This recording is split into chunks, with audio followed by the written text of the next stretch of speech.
ನಮಸ್ಕಾರ ರಿವ್ಯೂ ಚಾನಲ್ಗೆ ಸ್ವಾಗತ. ನಾನು ಸೌಖ್ಯ ಗಾಂವ್ಕರ್. ರಾಜ್ಯ ರಾಜಕಾರಣದಲ್ಲಿ ಬಹುದೊಡ್ಡ ಬೆಳವಣಿಗೆ. ರಾತ್ರಿ ಬೆಳಗಾಗೋದ್ರೊಳಗಡೆ ಏನು ಬೇಕಾದರೂ ಆಗಬಹುದು ಅಂತಾರಲ್ಲ, ಆ ರೀತಿಯ ಆಘಾತ ಈಗ ಸಿದ್ದರಾಮಯ್ಯನವ್ರಿಗೆ ಎದುರಾಗಿದೆ. ಒಂದಲ್ಲ ಎರಡೆರಡು ಆಘಾತ ಏಕಕಾಲಕ್ಕೆ. ಕುರ್ಚಿ ಸೇಫ್, ಈ 5 ವರ್ಷ ಮುಂದಿನ ಅವಧಿಗೂ ನಾನು ಬರ್ತೀನಿ ಅಂತಿದ್ದಂಥ ಸಿದ್ದರಾಮಯ್ಯನವ್ರಿಗೆ ಇದು ನಿಜಕ್ಕೂ ಕೂಡ ಊಹೆ ಮಾಡಿದಂಥ ಆಘಾತವೇ, ಅಥವಾ ಎಕ್ಸ್ಪೆಕ್ಟೆಡ್ ಒಳಗೊಳಗೆ ಆ ಲೆಕ್ಕಾಚಾರ ಇತ್ತೋ ಏನೋ ಗೊತ್ತಿಲ್ಲ. ಈಗ ಸಮಸ್ಯೆಯಂತೂ ಎದುರಾಗಿದೆ, ಕಂಟಕವಂತೂ ಕುತ್ತಿಗೆಗೆ ಬಂದುಬಿಟ್ಟಿದೆ. ತುಂಬ ದೂರ ಉಳ್ಕೊಂಡಿಲ್ಲ, ಕುತ್ತಿಗೆಗೆ ಬಂದುಬಿಟ್ಟಿದೆ. ಮಾಹಿತಿ ಮುಂದೆ ಇಡ್ತಾ ಹೋಗ್ತೀವಿ. ಮಿಸ್ ಮಾಡಿದೆ ನಮ್ಮ ಚಾನಲ್ನ ಸಬ್ಸ್ಕ್ರೈಬ್ ಮಾಡಿ, ನಿಮ್ಮ ಅಭಿಪ್ರಾಯ ಕಮೆಂಟ್ ಮಾಡಿ ತಿಳಿಸಿ. ವೀಕ್ಷಕರೇ, ರಾಜ್ಯ ರಾಜಕಾರಣದಲ್ಲಿ ಅಲ್ಲೋಲ ಕಲ್ಲೋಲ ಸೃಷ್ಟಿಸಿದ್ದು ಮೂಡ ಕೇಸ್ ಸಮಾಪ್ತಿಯಾಗಿಬಿಡ್ತು. ಎಲ್ಲ ಪೂರಕವಾದಂಥ ಸಾಕ್ಷಿಗಳಿದ್ರೂ ಇದು ಯಾಕೆ ಈ ರೀತಿಯ ತಿರುವನ್ನು ಪಡೆದುಕೊಳ್ತು ಅಂತ ದೂರುದಾರ ಕಂಗಾಲಾಗಿ ಬಿಡಲ್ಲ, ನಾನು ಇದನ್ನು ಸಿದ್ದರಾಮಯ್ಯನವ್ರನ್ನ ಈ ಕೇಸಲ್ಲಿ ಜೈಲಿಗೆ ಕಳಿಸೋ ತನಕ ಬಿಡಲ್ಲ ಅಂತ ತೊಡೆ ತಟ್ಟಿದ್ರು ಸ್ನೇಹಮಯಿ ಕೃಷ್ಣ. ಆದರೆ ಲೋಕಾಯುಕ್ತ ಬಿ ರಿಪೋರ್ಟು ಮತ್ತೊಂದು ಅಂದ್ಕೊಂಡು ಇನ್ನು ಮುಗೀತು ಮೂಡ ಕೇಸ್ ಅನ್ನೋ ರೀತಿಯಲ್ಲಿ ಆಗಿಬಿಟ್ಟಿತ್ತು. ಜನಪ್ರತಿನಿಧಿಗಳ ನ್ಯಾಯಾಲಯದಲ್ಲಿ ಏನಾಗುತ್ತೆ ಅನ್ನೋದೊಂದೇ ಕುತೂಹಲ ಉಳ್ಕೊಂಡಿತ್ತು. ಆದರೆ ಈಗ ಇಡಿ ಆಘಾತ, ಹೈಕೋರ್ಟಿಂದ ಅತಿ ದೊಡ್ಡ ಆಘಾತ ಎದುರಾಗಿದೆ ಸಿದ್ದರಾಮಯ್ಯನವ್ರಿಗೆ. ಏನು ಹಾಗಾದರೆ ಮೂಡ ಕೇಸ್ ಇನ್ನು ಮುಂದೆ ಬೇರೆಯದ್ದೇ ತಿರುವನ್ನು ಪಡೆದುಕೊಳ್ಳಿದೆ. ಇಷ್ಟು ದಿನ ಆಗಿದ್ದೇ ಒಂದು ಲೆಕ್ಕ, ಇನ್ನು ಮುಂದೆ ಆಗೋದೇ ಬೇರೆಯ ತೂಕದಲ್ಲಿ. ಯಾಕಂದರೆ ಇಡಿ ಇನ್ನು ಮುಂದೆ ಈ ಇನ್ವೆಸ್ಟಿಗೇಷನನ್ನು ಬಹುದೊಡ್ಡ ಮಟ್ಟದಲ್ಲಿ ಎತ್ಕೊಳ್ಳುತ್ತೆ. ಅಡೆತಡೆಗಳೆಲ್ಲ ಕ್ಲಿಯರ್ ಆಗಿಬಿಟ್ಟಿದೆ. ಸಿದ್ದರಾಮಯ್ಯನವರ ಪರ ಅಂದರೆ ಸಿದ್ದರಾಮಯ್ಯ ಪತ್ನಿ ಪರ ಮತ್ತು ಭೈರತಿ ಸುರೇಶ್ ಅವರ ಪರ ವಾದ ಕೇಳಿ ಬಂದಿದ್ದೇನು, ಕೋರ್ಟಲ್ಲಿ ವಾದ ಮಾಡಿದ್ದೇನು ಏಕಸದಸ್ಯ ಪೀಠದಲ್ಲಿ. ಇಡಿ ಯಾಕೆ ಬಂತು ಇಲ್ಲಿ, PMLA ಹೆಂಗೆ ಬಂತು, ಮನಿ ಲಾಂಡ್ರಿಂಗ್ ಏನು ಸಾಕ್ಷಿ, ಮನಿ ಲಾಂಡ್ರಿಂಗು ಮತ್ತೊಂದು ಅಂತ ಅಕ್ರಮ ನಡೆಸಿದ್ದಾರೆ ಅಂತ ಗಂಭೀರ ಆರೋಪ ಮಾಡ್ತಿದ್ದಾರೆ ಇವರು. ಎಲ್ಲ ರಾಜಕೀಯ ಹುನ್ನಾರ ಅನ್ನೋ ರೀತಿಯಲ್ಲಿ ಆಕ್ರೋಶ ವ್ಯಕ್ತವಾಗಿತ್ತು. ಅದೇ ರೀತಿಯಲ್ಲಿ PMLA ಅಡಿ ಇದು ಬರೋದೇ ಇಲ್ಲ, ಇಡಿ ಎಂಟ್ರಿ ಆಗಿದ್ದೇ ಅಕ್ರಮ, ಇದು ರಾಜಕೀಯ ಕೈವಾಡ, ಕೇಂದ್ರ ಸರ್ಕಾರದ ಟಾರ್ಗೆಟ್ ಅಂತಲ್ವಾ ಆರೋಪವನ್ನು ಮಾಡಿದ್ದು. ಮತ್ತು ಹೈಕೋರ್ಟಲ್ಲಿ ಅದೇ ನಿಟ್ಟಿನಲ್ಲಿ ಇಡಿ ಎಂಟ್ರಿ ನ್ಯಾಯಯುತವಾಗಿಯೇ ಇಲ್ಲ ಅಂತ ವಾದ ಮಾಡಿದ್ರು. ಸಮನ್ಸು ರದ್ದಾಗಿತ್ತು, ರಿಲೀಫ್ ಸಿಕ್ಕಿತ್ತು. ಆದರೆ ದ್ವಿಸದಸ್ಯ ಪೀಠಕ್ಕೆ ಹೋಯಿತು ಇಡಿ, ವಿಭಾಗೀಯ ಪೀಠಕ್ಕೆ ಹೋಗಿ ಈಗ ಅಲ್ಲಿ ಕ್ಲಿಯರ್ ಆಗಿದೆ. ಇಡಿ ಹೇಳಿದ್ದು ಅಂದೆ, ಈ ಕೇಸಲ್ಲಿ ಸಿದ್ದರಾಮಯ್ಯನವರ ಪಾತ್ರ ಅಥವಾ ಅವರ ಪ್ರಭಾವ, ಅಕ್ರಮದಿಂದ ಈ 14 ಸೈಟ್ ಮಂಜೂರಾಗಿದೆ ಅನ್ನೋದಕ್ಕೆ ಇಂಚಿಂಚು ಸಾಕ್ಷಿಗಳಿವೆ. ಇಷ್ಟು ಸಾಕ್ಷಿಗಳಿದ್ದು ಇಲ್ಲಿ ಮನಿ ಲಾಂಡ್ರಿಂಗ್, ಅಕ್ರಮ ಹಣ ವರ್ಗಾವಣೆ ಆಗಿದೆ ಅನ್ನೋದಕ್ಕೆ ನಮ್ಮ ಬಳಿ ಸಾಕ್ಷಿ ಇದ್ದು ಕೂಡ ಆ ಸಾಕ್ಷಿಯನ್ನು ಕೋರ್ಟ್ ಮುಂದೆ ಇಟ್ಟ ಮೇಲೂ ಯಾಕೆ ನಾವು ವಿಚಾರಣೆ ಮಾಡಬಾರ್ದು ಈ ಕೇಸನ್ನು? ಈ ಪ್ರಶ್ನೆಯನ್ನು ಇಟ್ಟು ದಾಖಲೆಗಳನ್ನು ಪ್ರೊಡ್ಯೂಸ್ ಮಾಡಿ ಈಗ ವಿಭಾಗೀಯ ಪೀಠ ಗ್ರೀನ್ ಸಿಗ್ನಲ್ ಕೊಟ್ಟಿದೆ, ಇಡಿ ಇನ್ವೆಸ್ಟಿಗೇಷನ್ ಕೈಗೆತ್ಕೊಳ್ಬಹುದು ಅಂತ. ನಟೇಶ್ ಆಗ ಮೂಡ ಆಯುಕ್ತರಾಗಿದ್ದವರು, ನಟೇಶ್ ವಿಶೇಷ ಕಾಳಜಿಯನ್ನು ವಹಿಸಿ ಸಿದ್ದರಾಮಯ್ಯನವ್ರ ಮನೆಗೇ ಹೋಗಿ ಮಾಡಿಕೊಟ್ಟು ಬಂದಿದ್ದಾರೆ ಅನ್ನೋದೆಲ್ಲ ಇದೆಯಲ್ವಾ ಆರೋಪ ಇದೆ. ಮತ್ತು ಆ ನಿಟ್ಟಿನಲ್ಲಿ ಹಲವಾರು ವಿಚಾರಗಳನ್ನು ಸ್ನೇಹಮಯಿ ಕೃಷ್ಣ ಕೂಡ ತೆಗೆದಿದ್ರು. ನಟೇಶ್ ಸಂಬಂಧಪಟ್ಟ ಡಿಪಾರ್ಟ್ಮೆಂಟ್ಗೆ ವರ್ಗಾಯಿಸದೆ ತಾನೇ ಆ ಪ್ರಾಸೆಸ್ ಮಾಡಿದ್ರು. ನಿಯಮಗಳನ್ನು ಸಂಪೂರ್ಣವಾಗಿ ಗಾಳಿಗೆ ತೂರಿ ಈ ಸೈಟ್ 50-50 ಅನುಪಾತದಲ್ಲಿ ನಿಯಮಗಳನ್ನು ಸಂಪೂರ್ಣವಾಗಿ ಉಲ್ಲಂಘಿಸಿ ಮಾಡಿಕೊಟ್ಟಿದ್ರು ಅಂತಲ್ವಾ ಇರೋದು. ಈಗ ಅದನ್ನು ನಟೇಶ್ ವಿರುದ್ಧ ಇಡಿ ಕೈಗೆತ್ಕೊಳ್ಳೋದಕ್ಕೆ ಅವಕಾಶ ಆಗಿದೆ. ಬರೀ ನಟೇಶ್ ಅಂತ ಅಲ್ಲ, ಇಡಿ ವಾದ ಮಾಡಿದ್ದು 7 ಜನ ಆರೋಪಿಗಳು. ಈ ಕೇಸಲ್ಲಿ 7 ಜನ, ಸಿದ್ದರಾಮಯ್ಯನವ್ರ ವೈಫು ಸೇರಿದಂತೆ, ಮಿನಿಸ್ಟರ್ ಭೈರತಿ ಸುರೇಶ್ ಅವ್ರನ್ನ ಸೇರಿದಂತೆ ಈ ಕೇಸಲ್ಲಿ ಇನ್ವೆಸ್ಟಿಗೇಷನ್ ನಡೆಸಬೇಕು ಅಂತಲೇ ವಿಭಾಗೀಯ ಪೀಠಕ್ಕೆ ಹೋಗಿತ್ತು. ಈಗ ಇಡಿ ಖಂಡಿತವಾಗಿಯೂ ಏನು ಅಡೆತಡೆ ಇಲ್ಲದೆ ಇನ್ವೆಸ್ಟಿಗೇಷನ್ ಮುಂದುವರಿಸಬಹುದು ಅಂತ ಹೈಕೋರ್ಟ್ ಆದೇಶ ಬಹುದೊಡ್ಡ ಬಲ ಬಂದಂತಾಗಿದೆ. ಹಾಗಾಗಿ ಸಿದ್ದರಾಮಯ್ಯನವ್ರಿಗೆ ಈಗ ಖಂಡಿತವಾಗಿಯೂ ಇದು ಕುರ್ಚಿಗೆ ಕಂಟಕ ಅನ್ನೋದರಲ್ಲಿ ಡೌಟೇ ಇಲ್ಲ.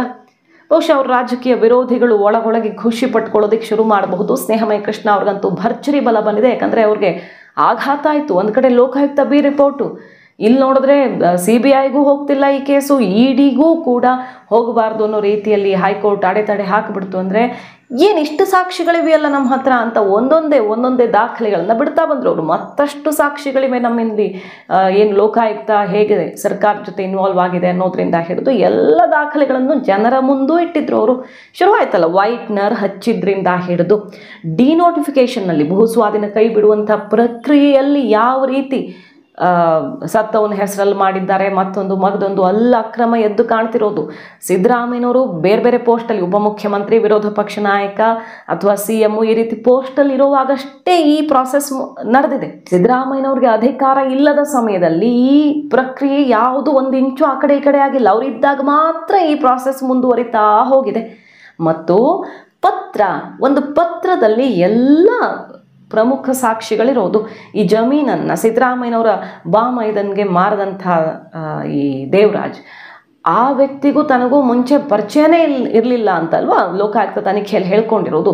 ಆದರೆ ಆ ವ್ಯಕ್ತಿಯ ಅರ್ಜಿಯಲ್ಲಿಯೇ ಇವರು ಸಹಿ ಮಾಡಿರೋದು ಕೂಡ ಸಿಕ್ಕಿಬಿದ್ದಿದೆ. ಈಗ ಸಹಿ ಮಾಡಿದ್ದಾರೆ ಅಂದರೆ ಮುಂಚೆನೇ ಪರಿಚಯ ಇತ್ತು, ಅವ್ರ ಹೆಸರಲ್ಲಿ ಇವ್ರು ಹೆಂಗೆ ಅರ್ಜಿ ಹಾಕ್ತಾರೆ?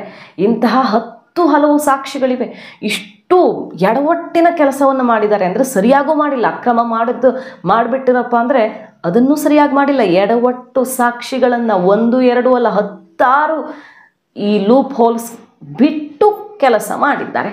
ದೂರದಾರರು ಹೇಳಿದ್ದದೆ ಇಷ್ಟು ಕಣ್ಣು ಮುಂದೆ ಕಾಣ್ತಿದೆ. ಅಂಗೈ ಹುಣ್ಣೆ ಕನ್ನಡಿನೂ ಬೇಡ. ಇಷ್ಟು ಅಕ್ರಮಗಳು, ಲೋಪಗಳು ಎದ್ದು ತೋರಿಸ್ತಾ ಇದೆ. ಅಕ್ರಮದಲ್ಲೂ ಲೋಪ ಮಾಡಿಕೊಂಡು ಮಾಡಿದ್ದಾರೆ ಎಡವಟ್ಟು ಸಿಗೋ ರೀತಿಯಲ್ಲಿ.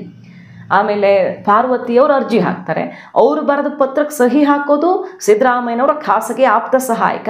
ಯಾರಾದರೂ ನಾವು ಬರೆದ ಪತ್ರಕ್ಕೆ ಮೂಡಾಗ ನಾವು ಒಂದು ಪತ್ರ ಬರಿತೀವಿ ಅಂದರೆ ಮತ್ತೊಬ್ಬರು ಸಹಿ ಹಾಕಿದ್ರೆ ಪ್ರಾಸೆಸ್ ಆಗುತ್ತಾ? ಲೆಟರು ಬರೆದಿದ್ದೊಬ್ಬರು, ಸಹಿ ಹಾಕಿದ್ದೊಬ್ಬರು. ಮತ್ತು ಶುಲ್ಕದಿಂದ ಮುದ್ರಾಂಕ ಶುಲ್ಕದ ಪಾವತಿ ಮಾಡಿದ್ದೇ ಇನ್ನೊಬ್ಬರು. ಅಲ್ಲಿ ವಿಶೇಷತಃ ತಹಶೀಲ್ದಾರ್ ದುಡ್ಡು ಕಟ್ತಾರೆ. ನನ್ನ ಸೈಟ್ ಅಪ್ಲಿಕೇಶನ್ಗೆ ಇನ್ನೊಬ್ರು ಯಾರೋ ಅಧಿಕಾರಿ ಬಂದು ದುಡ್ಡು ಕಟ್ಟೋಕ್ಕಾಗತ್ತಾ? ಅಥವಾ ಅಧಿಕಾರಿ ಬಂದು ದುಡ್ಡು ಕಟ್ತಾರೆ ಅಂದರೆ ಅದು ಯಾವ ಪ್ರಭಾವಿ ಫೈಲ್ ಇರಬಹುದು ಅಂತ ಗೊತ್ತಾಗುತ್ತೆ.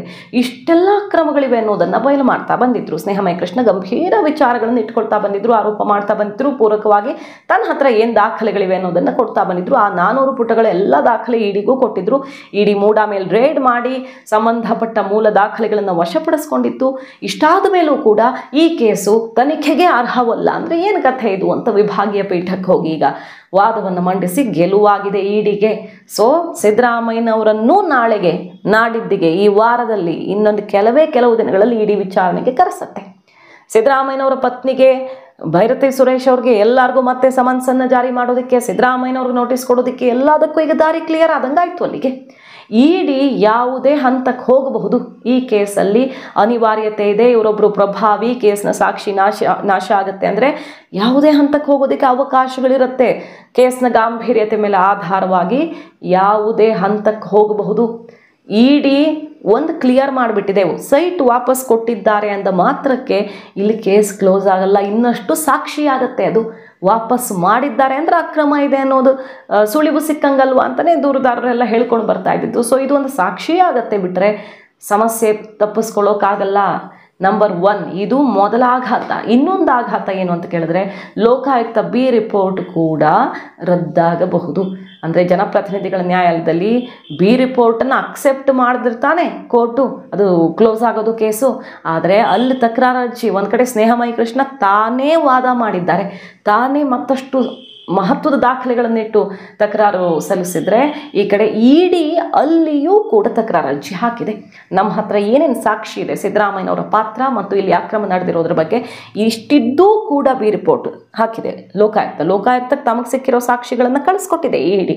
2 ಸಲ ಏನೋ ಲೆಟರ್ ಬರೆದು ಇಂತಿಂಥ ಸಾಕ್ಷಿಗಳು ಸಿಕ್ಕಿವೆ ಇಷ್ಟು ಇಲ್ಲಿವರೆಗಿನ ತನಿಖೆಯಲ್ಲಿ ಅಂತ ಅದನ್ನೂ ಕನ್ಸಿಡರ್ ಮಾಡಿದೆ ಲೋಕಾಯುಕ್ತ.